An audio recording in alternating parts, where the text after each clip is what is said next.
Vamos iniciar então com uma oração, suplicando a Deus a sua proteção e o seu auxílio para que possamos compreender, entender e amar aquilo que Ele tem a nos ensinar.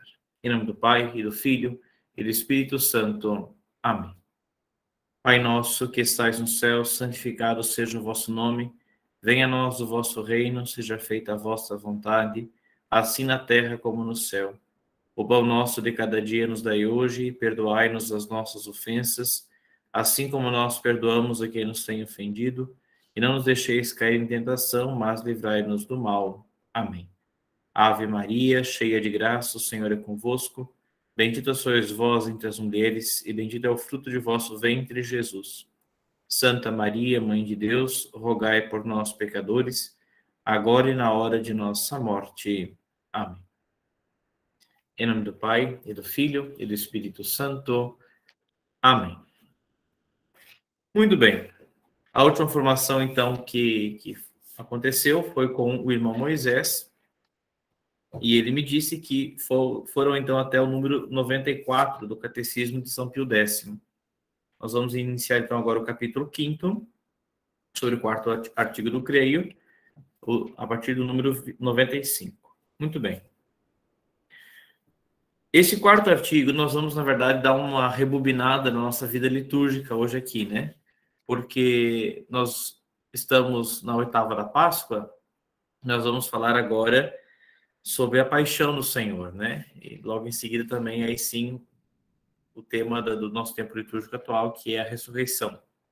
Nós vamos voltar um pouquinho agora e ver o que a igreja nos ensina a partir do catecismo sobre a paixão e morte de Jesus, né? O quarto artigo do Creio, então, padeceu sob o poder de Pôncio Pilatos, foi crucificado, morto e sepultado. Veja que a figura de Pôncio Pilatos aparece aqui até como uma referência histórica, né? Para mostrar que realmente isso aconteceu na história, um momento exato, quando aquele governante estava ali reinando sobre o povo. Então, só essa observação inicial, né?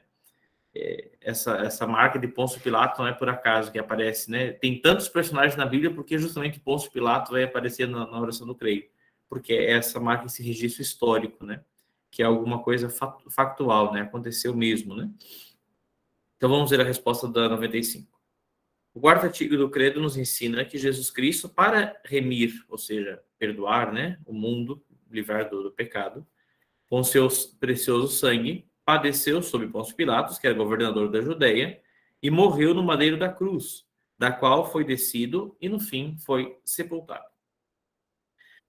96, o que quer dizer a palavra padeceu? Padeceu exprime todos os sofrimentos suportados por Jesus Cristo na sua paixão. Então, quando nós falamos que nós cremos que Jesus padeceu, nós estamos dizendo que nós cremos que ele foi traído, nós cremos que ele foi injustiçado, julgado injustamente, nós cremos de que ele foi flagelado, de que ele foi coroado de espinhos, de que ele foi cuspido, de que ele carregou a cruz, enfim, que ele recebeu os pregos, tudo que tem no sofrimento do Senhor estão resumidos nessa palavra padeceu, né?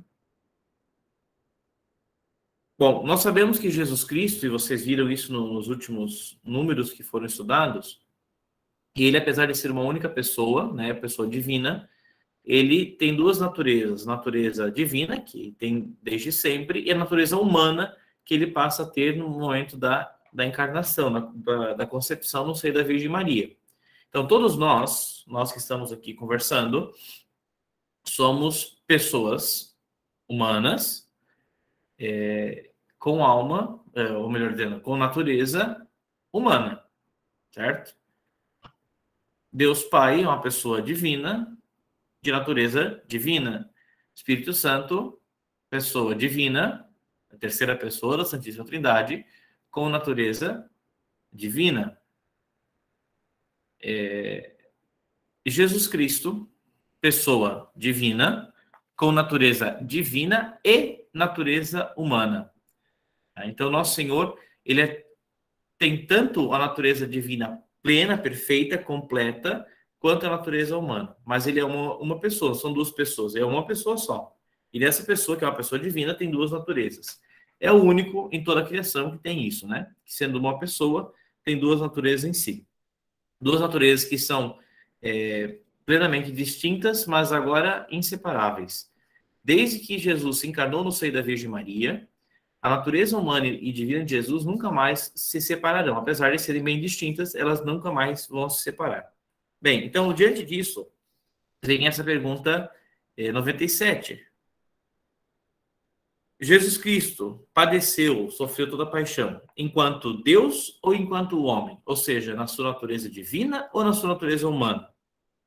Resposta: padeceu enquanto homem somente, porque enquanto Deus não podia padecer nem morrer. Deus não morre, né?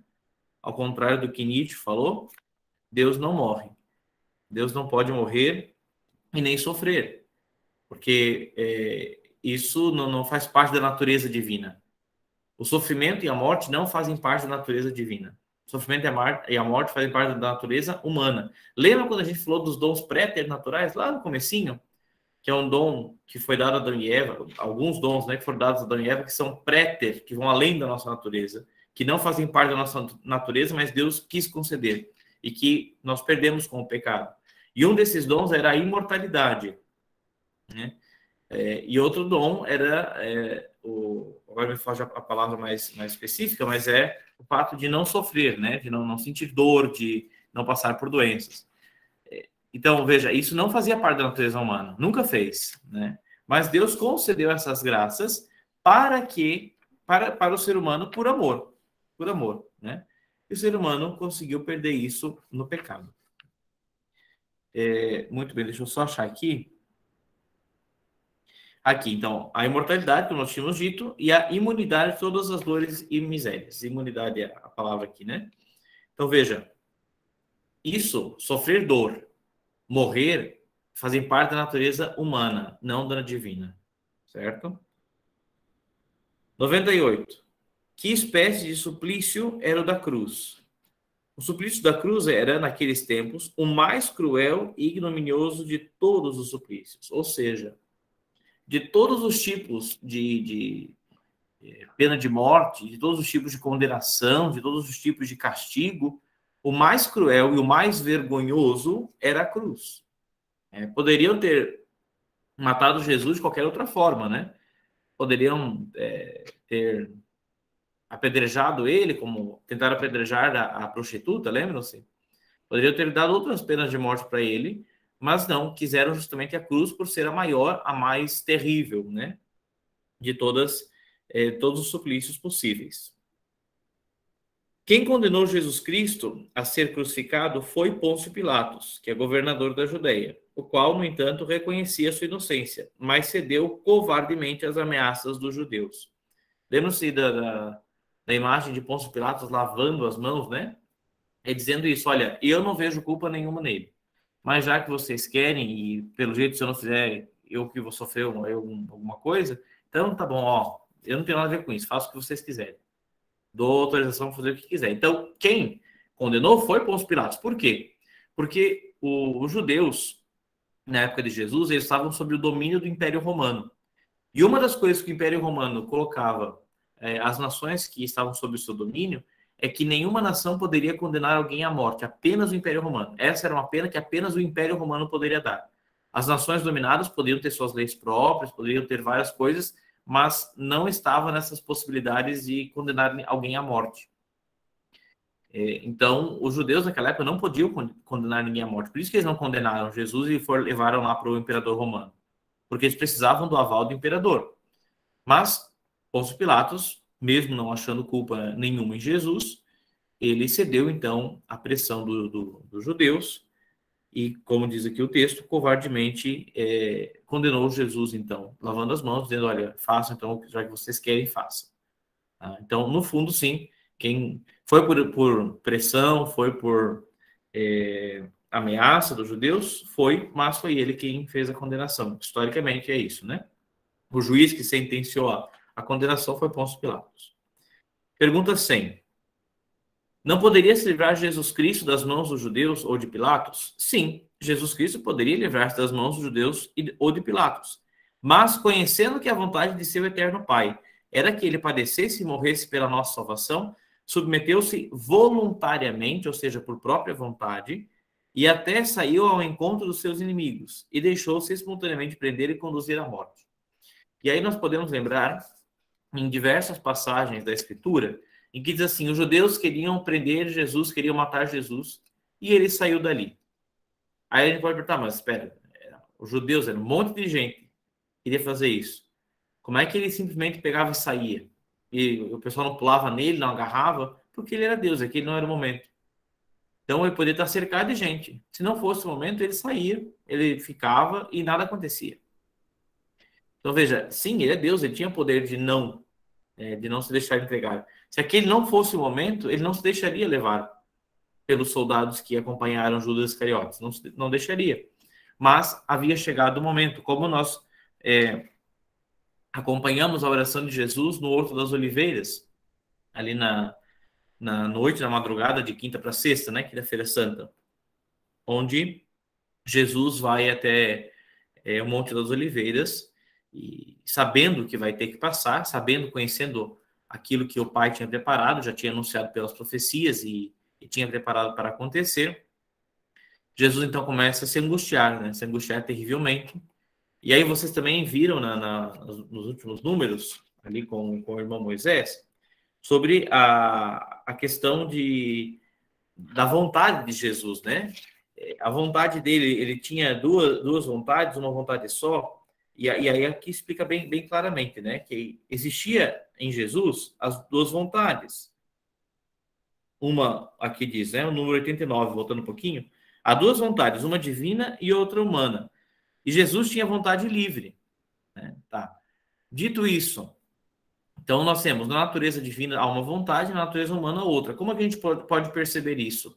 Justamente no Getsemane, onde fica mais evidente. Jesus fala, Pai, se possível, afasta de mim esse cálice. Afasta de mim esse sofrimento, essa angústia, essa morte terrível. O que é isso? A vontade humana, que está com medo, que está angustiado. Isso é próprio de um humano, não de um Deus, né? Não do divino. Mas a vontade divina qualquer que se mantenha fiel àquilo que o Pai pediu. E qual prevalece ali? A vontade divina. E sempre, aliás, prevalece em Jesus, né? A vontade divina. Então, aqui se entende que Jesus se entregou, né? Não é que o Pôncio Pilatos tinha um exército tão forte que Jesus não conseguiu fugir. Teve terrivelmente uma vez eu escutei alguém falando isso, né? Que Jesus fugiu enquanto deu, daqui a pouco não conseguiu mais. Não faz o menor sentido isso, né? Ele é Deus, né? Bom, vou nem comentar isso, mas enfim, Jesus, ele se entrega à morte, ele se entrega ao sofrimento, porque isso é parte do plano de Deus. Como? Por quê? Porque não de outra forma, isso é o grande mistério. É um grande mistério que nós só vamos entender na eternidade, se Deus quiser nos explicar na eternidade. Mas fato era necessário para descer a cruz. Nós podemos fazer algumas reflexões, e muitos santos fazem isso nos seus escritos, né? E, se eu não me engano, daqui a pouco nós vamos falar sobre isso também. Mas uma das coisas, por exemplo, é entender que para chegarmos até a ressurreição é preciso o tempo da cruz, né? Para chegarmos à glória do céu é preciso o tempo do sofrimento, da angústia, de saber viver essa dor, né? Aqui nesse mundo. Então, aí está o motivo. Certamente existem muitos outros. Então, Jesus poderia se livrar, mas não se livrou porque queria ser fiel à vontade do Pai, que ele deveria padecer e morrer pela nossa salvação, e assim ele se submeteu por vontade própria, pessoal dele, a realizar isso. Bom, inclusive, diz aqui, ele saiu ao encontro dos seus inimigos, né? Ele diz, olha, vocês não querem me prender? Então, aqui, ó, aqui estou eu, me prendo, né? Lembram essa passagem, né? Onde Jesus foi crucificado sobre o Monte Calvário. Isso está na Sagrada Escritura, né? Pergunta 102, resposta, na verdade. Jesus Cristo, na cruz, orou pelos seus inimigos. Lembram? Pai, perdoa-lhes, eles não sabem o que fazem, né? Deu por mãe ao discípulo São João, e na pessoa dele a todos nós, a sua mesma mãe, Maria Santíssima. Aquela parte, né, onde ele diz, mulher, eis aí teu filho, filho, eis aí a tua mãe. Ofereceu a sua morte em sacrifício e satisfez a justiça de Deus pelos pecados dos homens. Nós já falamos sobre isso nas outras aulas, Mas retomar, né? Deus é infinito. Uma ofensa contra Deus não é uma ofensa infinita. Todos nós somos finitos, limitados. Então, nem se juntasse todos nós, todas as nossas almas, toda a nossa vida entregue totalmente a Deus em puro sacrifício, vida inteira vivida em jejum, tudo isso, somado da humanidade inteira de todos os tempos, ainda não seria suficiente. Por quê? Porque um finito mais um finito pode ser bastante, pode ir aumentando, mas sempre será alguma coisa finita. E Deus, ele é infinito. O nosso finito nunca conseguiria encher. Então, a ofensa que fizemos contra Deus foi contra Deus, portanto, é uma ofensa infinita. Para conseguir o perdão, tem que ser algo que se equivala. E todos os finitos que a gente conseguir colocar nunca vai chegar ao infinito, porque o infinito sempre estará além, porque ele não tem fim, né? Então, quando Jesus, então, ele, que além de ser homem, é Deus, aí sim, ele, então, satisfaz essa justiça de Deus, ou seja, um pecado que foi uma ofensa infinita, agora recebe uma justificação também infinita, porque por meio de um Deus, né? Mas por que ele consegue perdoar a humanidade? Porque também ele é homem. Então, como homem e Deus, ele, ao mesmo tempo, como Deus satisfaz o tamanho da ofensa, e perdoa, então, a humanidade, a qual agora ele faz parte. Certo? 103. Não bastaria que viesse um anjo satisfazer por nós? Em vez de vir Jesus, por que não veio um anjo aí e fizesse o que Jesus fez? Né? Resposta. Não bastava que viesse um anjo satisfazer por nós, porque a ofensa feita a Deus pelo pecado era, sob certo aspecto, infinita, que eu acabei de falar, né? E para satisfazê-la requeria-se uma pessoa que tivesse merecimento infinito. E um anjo também é finito, também é criatura. 104. Para satisfazer a justiça divina, era necessário que Jesus Cristo fosse Deus e homem ao mesmo tempo? Sim, também acabei de explicar isso, né? Era necessário que Jesus Cristo fosse homem para poder padecer e morrer, porque Deus não padece e não morre. E era necessário que fosse Deus para que os seus sofrimentos fossem de valor infinito, porque o sofrimento de um humano, de um homem, tem valor finito. Certo? 105. Era necessário que os merecimentos de Jesus Cristo fossem de valor infinito, porque a majestade de Deus, ofendida pelo pecado, é também infinita. 106. Não era absolutamente necessário que Jesus Cristo padecesse tanto, porque o menor dos seus sofrimentos bastaria para a nossa redenção, pois cada um dos seus atos era de valor infinito. Ou seja, se Jesus tivesse sofrido um tapinha, já seria o suficiente para nos perdoar os pecados. Né? Qualquer sofrimento de Jesus é um sofrimento de Deus, portanto, infinito. Então, bastaria um pequeno sofrimento. Né? Mas por que ele aceitou tantos sofrimentos? Pergunta 107. Por que então Jesus quis sofrer tanto, se um pequeno sofrimento já bastaria? Jesus quis sofrer tanto para satisfazer mais abundantemente a justiça divina, para nos mostrar mais claramente o seu amor e para nos inspirar maior horror ao pecado. Então, há os 3 motivos. Primeiro, ele quis para satisfazer abundantemente a justiça. Ok, um sofrimento bastaria, mas ele quis dar mais do que só um. Ele quis extravasar, né? Abundar, dar muito, maior, muito maior do que precisava. Por quê? Porque nos amava. Isso já puxa o segundo, para mostrar mais claramente o seu amor. Para a gente entender. Se uma pessoa, sei lá, tá ali com você, você ficou doente, né? Você está doente. Aí alguém te manda uma mensagem ali no WhatsApp: ô, cara, fiquei sabendo que você tá doente, como é que tá? Tá melhor? Olha, precisar de uma coisa, manda aí. Você pensa, essa pessoa gosta de mim, né? A pessoa é bacana, me ama, beleza. Agora, se tem uma outra pessoa que está 24 horas ao seu lado, faz comida para você, te ajuda a levantar, te ajuda a ir ao banheiro, limpa a sua sujeira, fica ali do seu lado, conversa com você, te faz leitura, reza junto. Bom, qual dos dois você acha que você vai entender que te amou mais? Aquele que só te mandou uma mensagem no WhatsApp, que também te amou de alguma forma, ou aquele que esteve ali e sofreu junto com você cada momento, cada pedaço? Né? Então, quanto maior o sofrimento, maior é evidente é o amor. Né? Então, Jesus quis mostrar claramente o tamanho do seu amor. E terceiro, para nos inspirar maior horror ao pecado. Para que a gente entendesse que o pecado é tão grave que precisou disso daqui, desse sofrimento, dessa paixão, desse padecimento, para o perdão. Para que nós entendêssemos que custou caro. Né? E se custou caro é para parar de fazer essa dívida. É para parar de pecar. Para parar de ofender a Deus. Né? Muito bem. 108. Aconteceram prodígios quando da morte de Jesus? Sim, quando da morte de Jesus, isso está na Sagrada Escritura também, né? Obscureceu-se o sol, tremeu a terra, abriram-se algumas sepulturas e muitos mortos ressuscitaram. Então, e aqui ainda não fala do véu do templo, né? Deixa eu ver se fala mais para frente. Não. Então, quando Jesus morre, até a natureza se pula, né? Até a natureza se remexe. Porque é algo tão grandioso e tão terrível, a morte de Jesus, de novo, que morreu ali, a natureza humana de Jesus. A natureza divina não morre, né?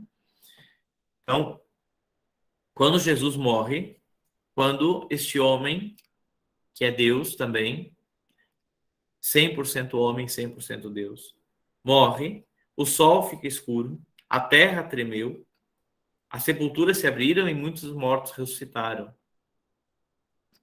Que coisa estrondosa, não? Não daria para identificar que alguma coisa aconteceu? E também tem um outro detalhe que aconteceu, que talvez às vezes a gente não entende, por não ter muito clara a cultura judaica, diz que se rasgou o véu do templo, né?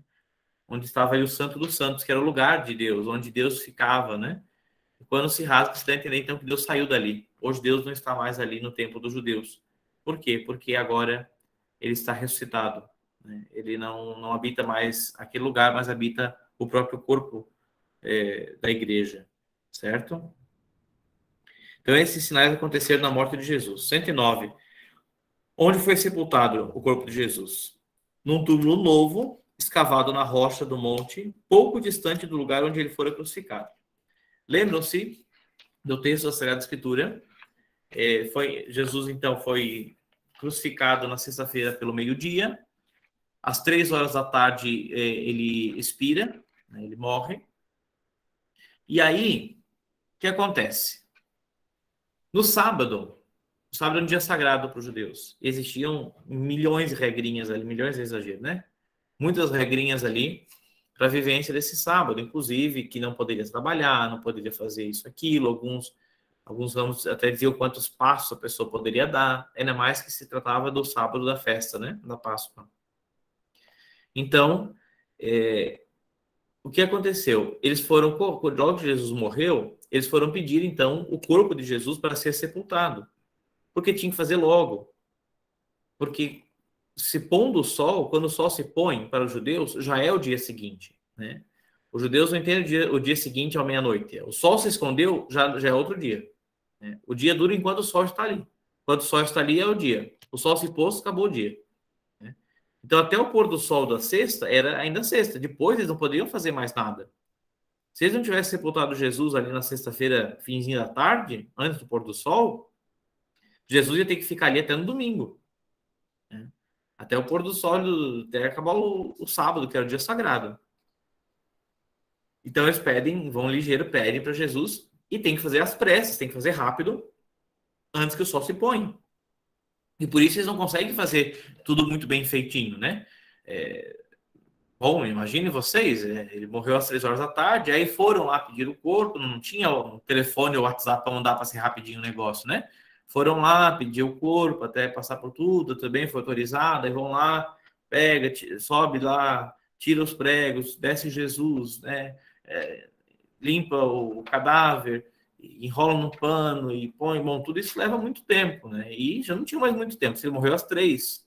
Vamos supor, eu não sei como é que é muito bem a geografia, o clima do lugar lá, mas às 6 horas, vamos dizer assim, o sol está se pondo. Então, não tinha muito tempo, né? Então, fizeram tudo meio às pressas e levaram Jesus, então, para uma caverna, uma sepultura, que era ali bem perto do lugar onde ele foi, onde ele morreu mesmo, e que nunca tinha sido usado, né? Porque, claro, os cemitérios não eram como hoje, né? Mas era comum que em uma sepultura vários corpos fossem colocados, né? Vários lugares. E ali foi colocado Jesus numa onde não tinha nenhum cadáver ainda. Então ele estava sozinho. Por que isso é importante a gente falar, né? Para que entenda que realmente o fato de não ter, na ressurreição depois ter sumido, não foi todo, porque poderia sim, né? Se tivesse mais cadáver, né? E dizer, não, confundiram, era outro corpo, não sei o quê. Não. Sumiu, não estava vazio, não tinha mais nada ali. Então, realmente não estava, né? Por isso que é importante entender que ele estava sozinho naquele túmulo, né? Não tinha nenhum outro. 110. Na morte de Jesus Cristo, a divindade separou-se do corpo e da alma? Muito importante isso. Muito importante. Lembra, de novo, aquilo que nós acabamos de falar há pouco. Jesus é uma pessoa divina, né? Segunda pessoa da Santíssima Trindade. Mas tem a natureza divina em si, como pessoa divina tem a natureza em si, desde toda a eternidade, mas na concepção recebe também uma natureza humana, certo? Uma natureza humana. Aí a pergunta é, morreu, mas quem morre? O homem, né? Humano, natureza humana que morre. Então, quer dizer que nessa hora a divindade, a natureza divina de Jesus se separou do corpo e da alma de Jesus? Resposta: na morte de Jesus Cristo, a divindade não se separou nem do corpo, nem da alma, mas só a alma se separou do seu corpo. Nunca as naturezas humana e divina de Jesus, nunca mais elas vão se separar. Elas sempre estarão unidas, eternamente unidas. Tá? Apesar de serem distintas, elas estarão eternamente unidas. Portanto, quando Jesus morre, é a sua alma que se separa do seu corpo. O seu corpo fica ali pendente na cruz, depois enterrado no túmulo, por um tempo, e a alma de Jesus vai, nós já vamos falar sobre isso, para onde que ele vai, certo? A alma se separa do corpo por um tempo. Mas nessa alma está a natureza humana e a natureza divina, certo? 111. Jesus Cristo morreu pela salvação de todos os homens e satisfez por todos. E aí existe uma discussão,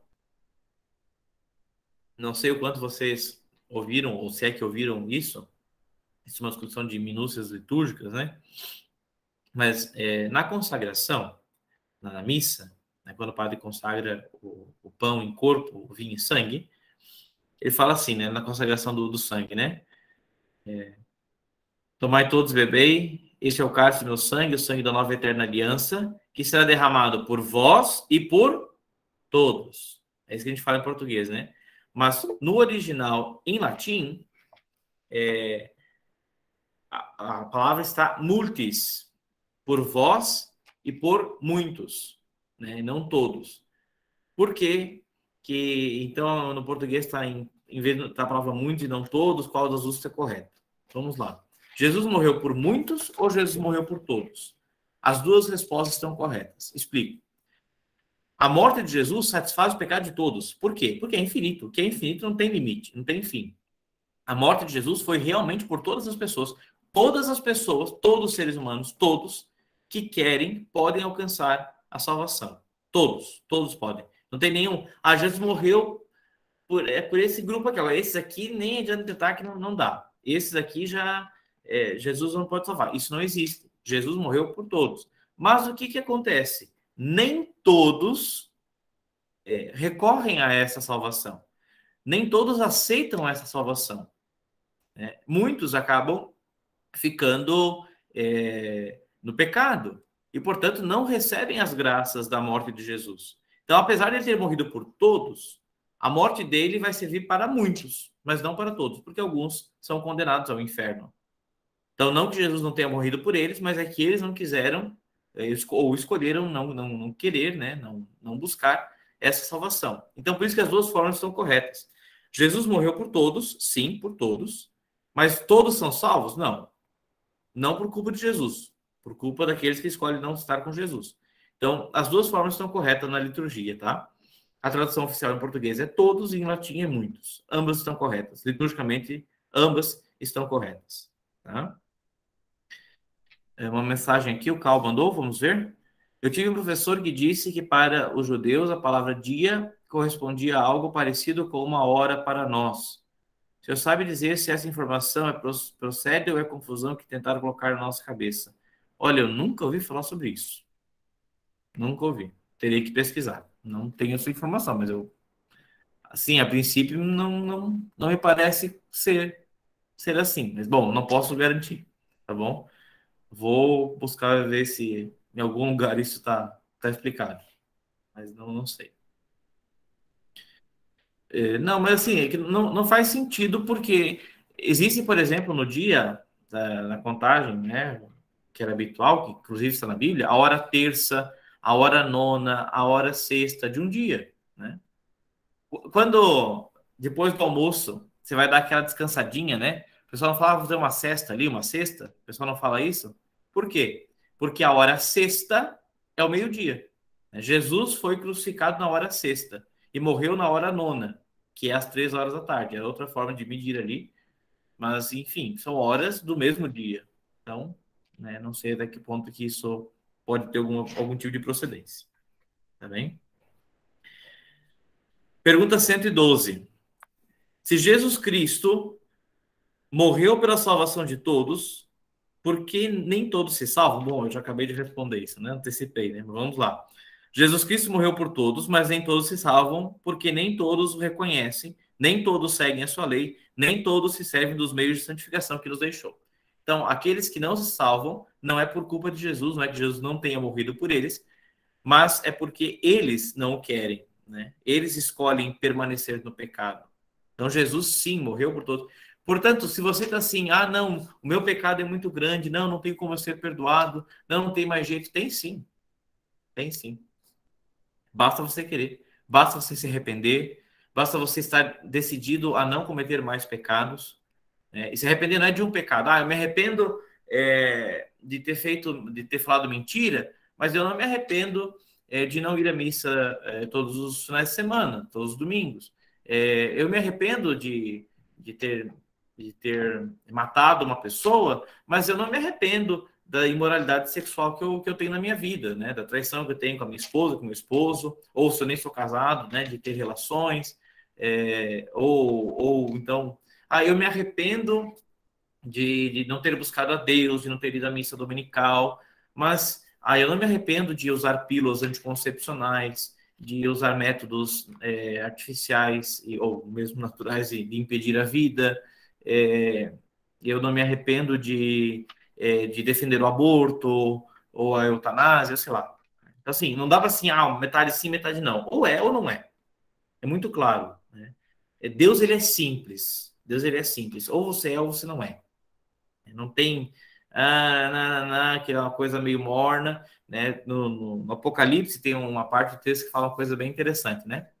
Fala assim, seja quente ou seja frio, porque o morno eu vomito, né? Deus dizendo, né?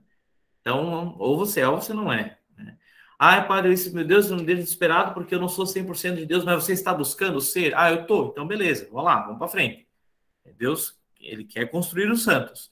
Então você precisa ter a decisão de querer ser de Deus e colocar os meios para isso. Mas enquanto você ainda fica dizendo, mas aqui não, aqui eu não quero mudar. Então você está dizendo, aqui eu não quero a cruz de Jesus. Aqui o sangue de Jesus pode botar no lixo, pode dar descarga ali. Não, para esse pecado aqui não me influi. Então, aí você está sendo um desses muitos que não recebem a salvação que Cristo conquistou na cruz. Porque Cristo não quis te dar? Não, Cristo quer. Mas é você que não está acolhendo. Portanto, seja qual o pecado que você tenha cometido, meu querido, minha querida, tanto faz. Pode ser aquele mais grave, mais escandaloso no mundo, não interessa. Se você está arrependida,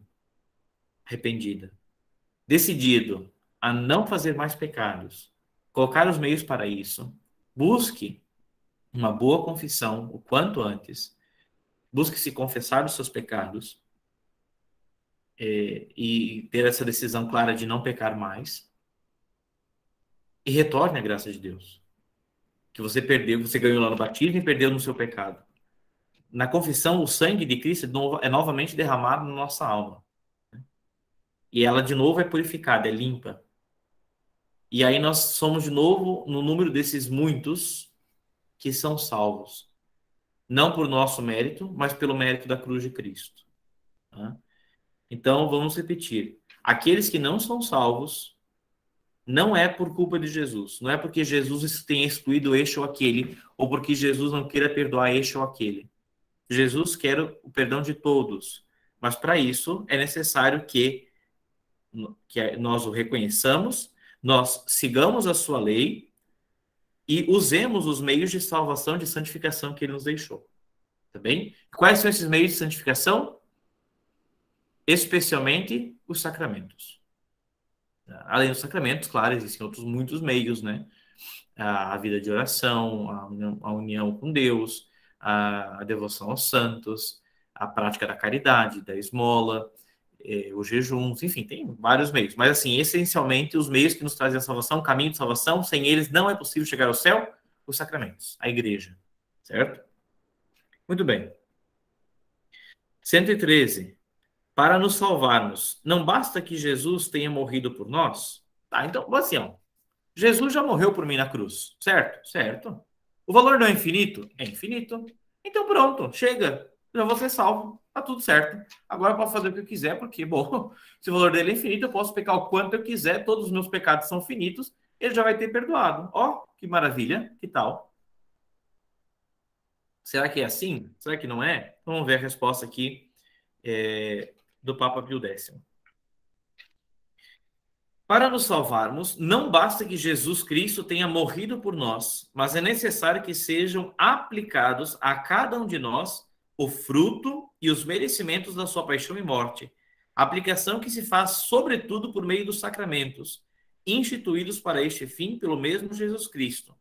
E como muitos ou não recebem os sacramentos, ou não os recebem com as condições devidas, eles tornam inútil para si próprios a morte de Jesus Cristo. Portanto, é necessário que esses sofrimentos, que essa dor, que essa salvação de Jesus seja aplicada à nossa alma. Não basta simplesmente ela ter acontecido, é necessário que ela seja aplicada à nossa alma, certo? E essa aplicação se faz pelo meio dos sacramentos. Primeiro, é no batismo. Eu não posso receber a salvação se eu não sou batizado. Eu não posso receber a salvação se ainda tenho pecado em mim. E o batismo lava todos os pecados. O pecado original e, se a pessoa já é um pouquinho maior, também os pecados pessoais. Cada um já tenha cometido pecados pessoais. E se, porventura, depois de batizado, você cometer pecados, isso se retoma com o sacramento da confissão. Desde que você tenha arrependimento. Porque olha o que fala aqui. Muitos não recebem os sacramentos e acabam não fazendo parte da salvação de Cristo. Mas muitos o recebem, mas recebem de condição indevida, sem as condições devidas. Né? Ou seja, não adianta me confessar se eu não estou arrependido. Igualmente, o padre até pode fazer o sonzinho da cruz e dizer as palavras bem certinhas da absolvição. Mas se você não está arrependido, você não está permitindo que Deus lhe limpe a sua alma, que ele realmente perdoe. Né? Aí eu vou à missa e recebo a Eucaristia todos os dias, padre. Nem é só todo domingo, eu vou todos os dias. Mas você vai todos os dias e comete pecados e não se arrepende deles? E não se confessa? Então não adianta. Você está comungando, como diz também a Sagrada Escritura, a própria condenação. Você está comungando porque você está colocando o corpo santíssimo de nosso Senhor Jesus Cristo, corpo, sangue, alma e divindade de nosso Senhor Jesus Cristo, que estão na Eucaristia, você está colocando dentro da lata de lixo da sua alma, suja e imunda pelo pecado. Então, por isso, é necessário primeiro uma boa confissão. Certo? Muito bem. Vamos para o próximo capítulo. Pessoal, lembrando, né, que se alguém tiver alguma pergunta, ali no nosso chatzinho pode fazer, bem tranquilo. Tá? Se alguém preferir, pode mandar também pelo WhatsApp ali. A gente vai respondendo. Tá bom? Tem o meu contato lá no grupo. Quem quiser pode mandar por ali também. Muito bem. Ou se alguém quiser falar, só liga o seu microfone e pede a palavra. Tá? Capítulo 6º do 5º artigo do Credo. Quinto artigo do Credo diz assim: desceu aos infernos e ao terceiro dia ressurgiu dos mortos. Então veja, nós falamos agora que Jesus padeceu sob Pôncio Pilatos, foi crucificado, morto, sepultado. Isso nós passamos, né? Então, padeceu sob Pôncio Pilatos, sofreu ali, foi condenado, tudo isso. Crucificado, morreu e, estando morto, foi sepultado. Beleza? Ok. Agora, nós vamos ver o que acontece entre a morte de Jesus, a sua sepultura, e o dia em que ele ressuscita. O que Jesus ficou fazendo nesse meio tempo? Ficou meio que dormindo ali, voltou para o céu, ficou zanzando na terra. O que Jesus fez? O que acontece especificamente, nós acabamos de viver isso na Semana Santa, né? O que acontece, então, entre a paixão do Senhor, entre a sexta-feira, às 3 horas da tarde, até a missa da ressurreição, do sábado à noite, que para a igreja, abraçando essa cultura judaica, do pôr do sol já ser o dia seguinte, então já é domingo, né? Então, entre a sexta-feira e o domingo da ressurreição, o que Jesus ficou fazendo? O seu corpo estava enterrado, beleza. E a sua alma? O que fez? Ficou zanzando? Virou uma alma penada aí na terra? O que aconteceu com o nosso Senhor? Vamos ver. O quinto artigo do Credo nos ensina que a alma de Jesus Cristo, assim que se separou do corpo, foi ao limbo, e que ao terceiro dia se uniu de novo ao corpo para nunca mais dele se separar. Então, aqui nós já vimos duas palavras que talvez nós não estamos acostumados. Quando nós rezamos o creio, né, a tradução oficial no português, a gente fala assim, né? Desceu a mansão dos mortos, restou o terceiro dia, né? A gente fala assim, certo? E aqui fala, desceu aos infernos, né? No plural. E depois fala no limbo, foi ao limbo. São três palavras, são três formas de se referir à mesma coisa, tá? A mansão dos mortos também é chamada de infernos, no plural, apesar que aqui o nosso texto depois vai trazer como inferno no singular, mas já é um pouquinho confuso. Então, assim, isso é meio raro acontecer, mas infernos, no plural, não está falando do inferno onde está o Satanás. Tá? Infernos é correspondente ao limbo, ou à mansão dos mortos, que é a mesma coisa. São sinônimos ali. Tá? Aqui, depois, teologicamente, tem umas distinçõezinhas, talvez, ali aqui, mas, assim, de forma geral e ampla, para a gente entender, são sinônimos. Então, a alma de Jesus foi para o limbo, para os infernos, tá? Antes que se unisse de novo ao seu corpo, e depois de se unir de novo ao corpo, na ressurreição, nunca mais corpo e alma de Jesus se separarão. Assim como a natureza humana e divina nunca se separaram desde a concepção, o corpo e a alma de Jesus também nunca se separaram e nunca vão se separar desde a ressurreição. Tá? Então vamos lá. 115. O que se entende aqui por inferno? Aqui está no singular, né? Vamos facilitar, vamos mudar no plural. Então, o que se entende aqui por infernos, ou por limbo, ou por mansão dos mortos, que é a mesma coisa. Por infernos entende-se aqui o limbo, isto é, aquele lugar onde estavam as almas dos justos, esperando a redenção de Jesus Cristo.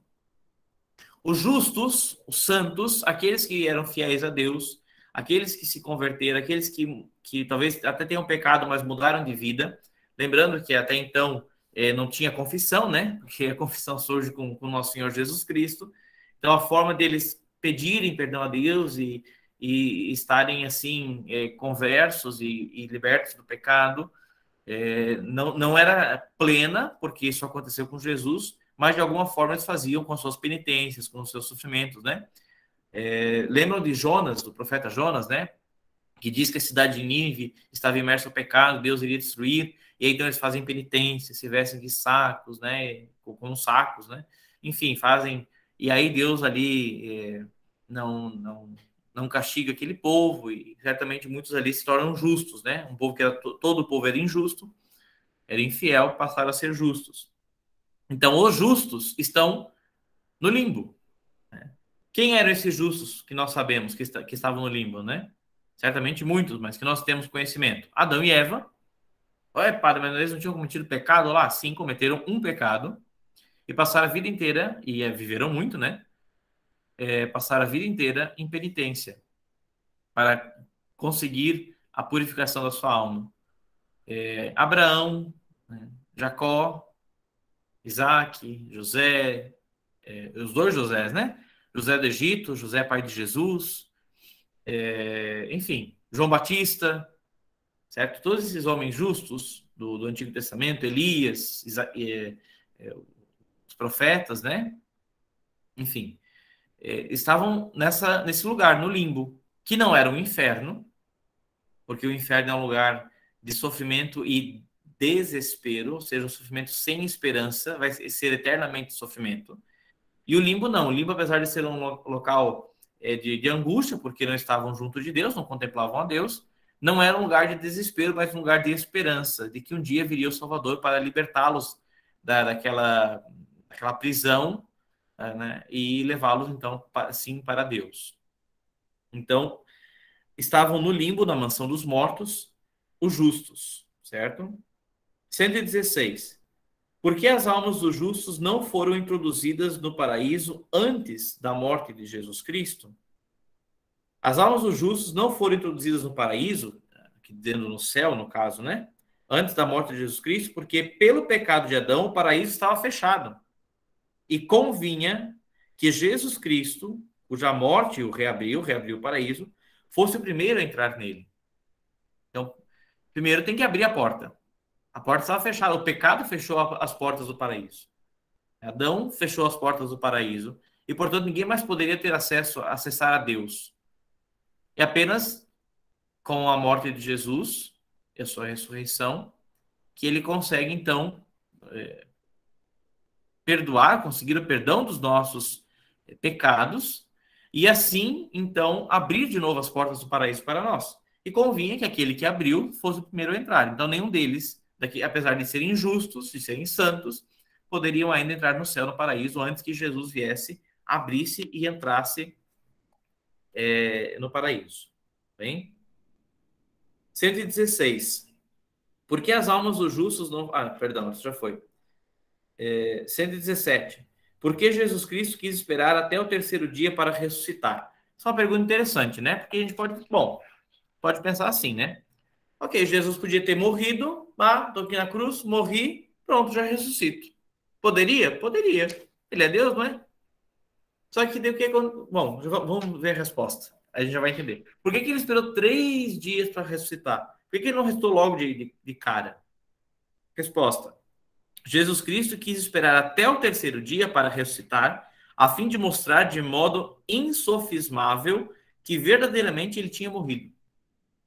Os sofismas, né, aquelas elucubrações, aquelas falas que vão contornando. Por exemplo, assim, então Jesus daqui, vamos supor, né, morreu, ressuscita, pronto. O que as pessoas poderiam fazer de sofismas ali? Não, ele nem morreu de verdade. Não, foi só deu uma quedinha de pressão ali, ele já voltou, é o mesmo, tá na mesma vida, não aconteceu nada, né?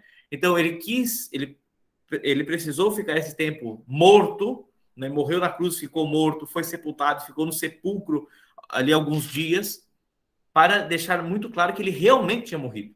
Que aquilo não foi uma encenação ou um faz de conta, e nem tampouco só um lapso de saúde, mas que a coisa realmente aconteceu, ele realmente morreu.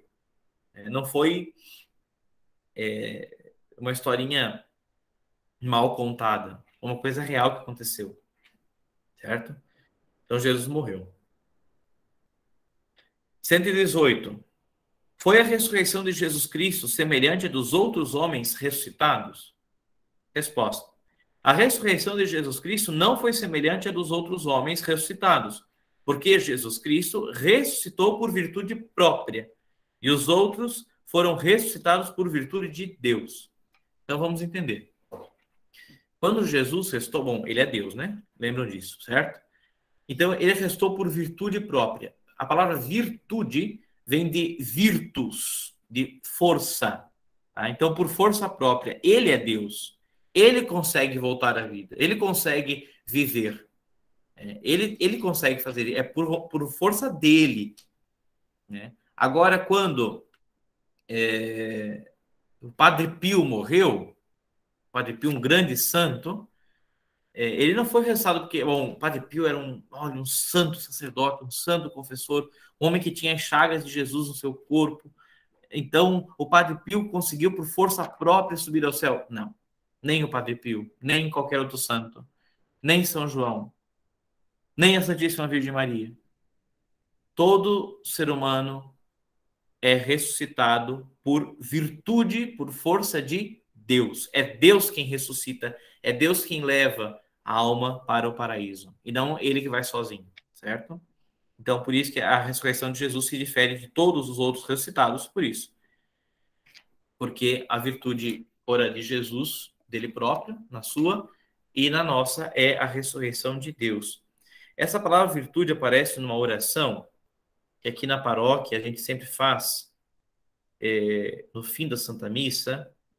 Foi pensada pelo Papa Leão XIII, pedindo a proteção de São Miguel Arcanjo. Né? Certamente muitos conhecem, né? São Miguel Arcanjo, defendei-nos no combate, seja o nosso refúgio contra as maldades e ciladas do demônio. Ordene-lhe Deus, instantemente pedimos. E vós, príncipe da milícia celeste, pela virtude divina, precipitai no inferno a Satanás. Então, veja o que a gente fala. E vós, só falando de São Miguel, né? Faça isso por virtude divina, ou seja, não pela força de São Miguel, não pela força de um anjo contra outro anjo, mas pela força do próprio Deus, pela virtude de Deus, pela força de Deus, precipite, coloque, jogue Satanás de novo no inferno e não deixe perambulando pela terra para perder as almas. É isso que a gente pede, esse exorcismo de São Miguel, né? São Miguel, por virtude de Deus, por força de Deus, não por virtude própria, não por força própria, ele, então, efetive a expulsão de Satanás e de seus demônios do mundo. Gente, para concluir, nós não vamos começar outro capítulo, porque não daria tempo. Nós temos ainda uns minutinhos ali. Eu gostaria, já que entramos nessa questão da mansão dos mortos, né, nós concluímos aqui esse artigo, eu gostaria de ler para vocês um texto de uma antiga homilia no Grande Sábado Santo, que está no Ofício das Leituras da Igreja. Essa homilia foi feita no século IV e ela relata, claro, isso não está nem na Sagrada Escritura, não está na Bíblia, é um relato espiritual, né? Não tem nenhuma comprovação de que realmente foi assim, não é isso. Mas nos faz entender, imaginar como foi a saída, essa chegada, melhor dizendo, de Jesus à mansão dos mortos, né? Quando Jesus rompe as portas da mansão dos mortos com a cruz salvadora nas suas mãos, o que ele faz? E aqui tem, então, um diálogo, vocês vão entender, eu vou lendo, talvez comentando um pouquinho no meio para que fique mais claro, um diálogo de Jesus entrando na mansão dos mortos e conversando com Adão, né? O primeiro homem, aquele que, pelo seu pecado, então fechou as portas do paraíso, que agora ele pode ver o paraíso ser aberto de novo pela cruz salvadora. Então, vamos acompanhar. Então, de uma antiga homilia do Grande Sábado Santo, a descida do Senhor à mansão dos mortos. Diz assim o autor. Está falando, claro, no Sábado Santo, então no dia que Jesus está na mansão dos mortos. O que está acontecendo hoje? Um grande silêncio reina sobre a terra. Um grande silêncio e uma grande solidão. Um grande silêncio porque o rei está dormindo. A terra estremeceu e ficou silenciosa, porque o Deus feito homem adormeceu e acordou os que dormiam há séculos. Ou seja, Deus adormeceu na sua morte e assim ele acordou aqueles justos que estavam dormindo há séculos na mansão dos mortos. Deus morreu na carne e despertou a mansão dos mortos. Ele vai, antes de tudo, à procura de Adão, nosso primeiro pai, a ovelha perdida. Faz questão de visitar os que estão mergulhados nas trevas e na sombra da morte. Deus e seu filho vão ao encontro de Adão e Eva cativos, agora, enfim, libertos dos seus sofrimentos. O Senhor entrou onde eles estavam, levando em suas mãos a arma da cruz vitoriosa.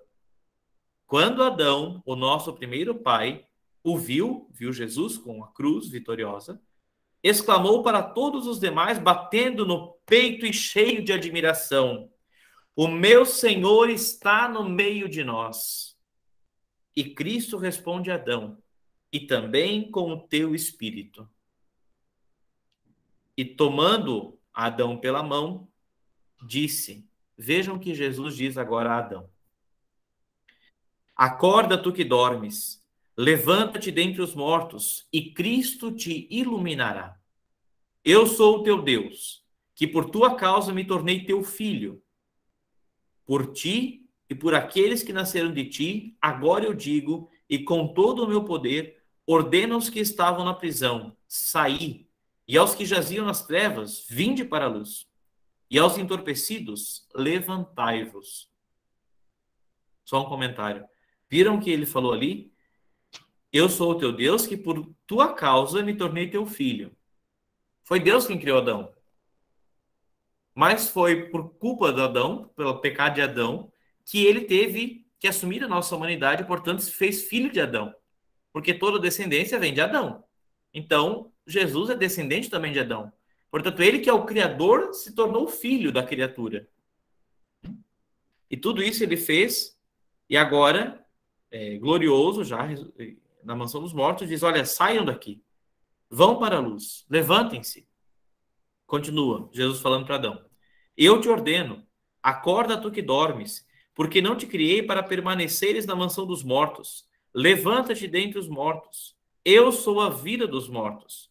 Levanta-te, obra das minhas mãos. Levanta-te, a minha imagem. Tu que foste criado à minha semelhança. Levanta-te, saiamos daqui. Tu em mim e eu em ti. Somos uma só e indivisível pessoa. Por ti, eu, o teu Deus, me tornei o teu filho. Por ti, eu, o Senhor, tomei a condição de escravo. Por ti, eu, que habito no mais alto dos céus, desci à terra e fui até mesmo sepultado debaixo da terra. Por ti, feito homem, tornei-me como alguém sem apoio, abandonado entre os mortos. Por ti, deixaste o jardim do paraíso. Ao sair de um jardim, fui entregue aos judeus e num jardim fui crucificado. Antes de continuar, olhem a sagacidade do autor aqui, né? Adão, quando peca, ele sai do jardim do paraíso. E Jesus foi entregue aos judeus no jardim, o jardim das oliveiras, no Horto das Oliveiras. E foi crucificado também no jardim, no Gólgota. Então veja, de um jardim o pecado brota e no outro jardim a condenação chega. Continuando. Jesus falando a Adão ainda, né? Vê em meu rosto os escarros que por ti recebi, para te restituir o sopro da vida original. Vê na minha face as bofetadas que levei para restaurar, conforme a minha imagem, a tua beleza corrompida.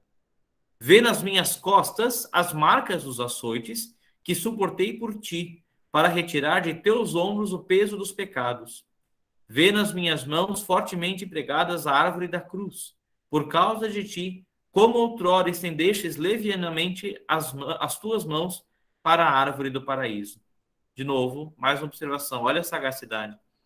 Adão esticou a mão para pegar o fruto da árvore, né? Fruto proibido da árvore, do conhecimento do bem e do mal. E agora Jesus também estende a sua mão para outra árvore, a árvore da cruz, na qual ele é pregado. Então, uma mão se levantou para o pecado e a outra para o perdão. Né? A de Adão para o pecado e a de Cristo para o perdão. Adormeci na cruz por tua causa. A lança penetrou no meu lado, como Eva surgiu do teu. Ao adormeceres no paraíso, o meu lado curou a dor do teu lado. O meu sono vai arrancar-te do sono da morte. A minha lança deteve a lança que estava dirigida contra ti. A lança que entrou no lado de Cristo, esse mesmo lado que antes foi usado para gerar a mulher. Levanta-te daqui, vamos. O inimigo te expulsou da terra do paraíso. Eu, porém, já não te coloco no paraíso terrestre, mas num outro, num trono celeste. O inimigo afastou de ti a árvore, o símbolo da vida. Eu, porém, sou a vida, e estou agora junto de ti. Constituí anjos que, como servos, te guardassem, e ordeno agora que eles te adorem como Deus, embora não sejas Deus.